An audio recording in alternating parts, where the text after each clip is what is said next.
Hey guys, my name is Alex. I do the 1000 Movie Project thing where I'm trying to watch in chronological order all of the movies listed in Stephen J. Schneider's book, 1001 Movies You Must See Before You Die, and I'm trying to write a response piece to each one, and then I post that shit to thousandmovieproject.com, and right now, I'm celebrating the fact that yesterday, I watched movie picture number 300, fucking 300. It's called Written on the Wind, and it's directed by Douglas Sirk, but Written on the Wind also stars Lauren Bacall, and holy shit do I love Lauren Bacall, sweet Jesus do I love Lauren Bacall, and this movie came out in 1956, so she was still married to Humphrey Bogart, who I think was already feeling the pangs of the cancer that had taken his life a couple years later, and she might, at this point, have already been sleeping with Frank Sinatra, which, incidentally, before you get on your high horse, just keep in mind that Bogart cheated too, and that he and Bacall had a perfectly happy marriage that kind of just seemed to involve other people. So yeah, but anyway, Lauren Bacall had an affair with Frank Sinatra, and Sinatra did some fucked up shit to her. Oh my god, because they'd been sleeping together for a while back when Bogart was super sick on his deathbed, and Bacall was basically sitting at his bedside through the whole hideous, agonizing, drawn-out death. And as she said later on, like, she just needed to get away from it. It was too much death, it was too much sickness, so she needed to go out and fuck somebody. And then a few months later, they started an actual relationship where it was like, oh my god, Betty and Frank, it's a real thing. Which, again, tether your high horse to a chair or something before making any kind of judgment, because Bacall makes clear in her memoir that as a widow in her early 30s,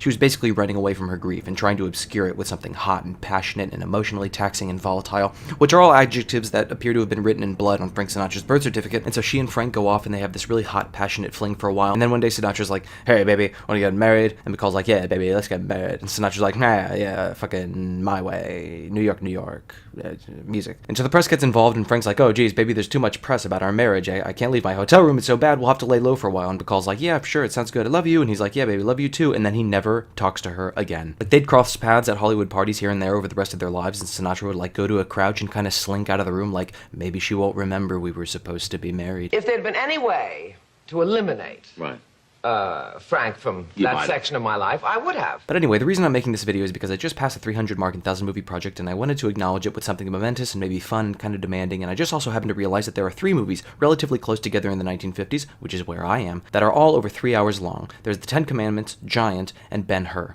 The first 2 are from 1956, and the last one is from 1959, and so does this kind of fuck up my whole chronology thing? Well, yeah, but... And so to celebrate having watched 300 movies, I am going to watch 3 movies that are each over 3 hours long in one day. Today, to be exact. So stay tuned and watch for updates on Instagram and maybe 1000 Movie Project's Facebook page. So, yeah, stay tuned.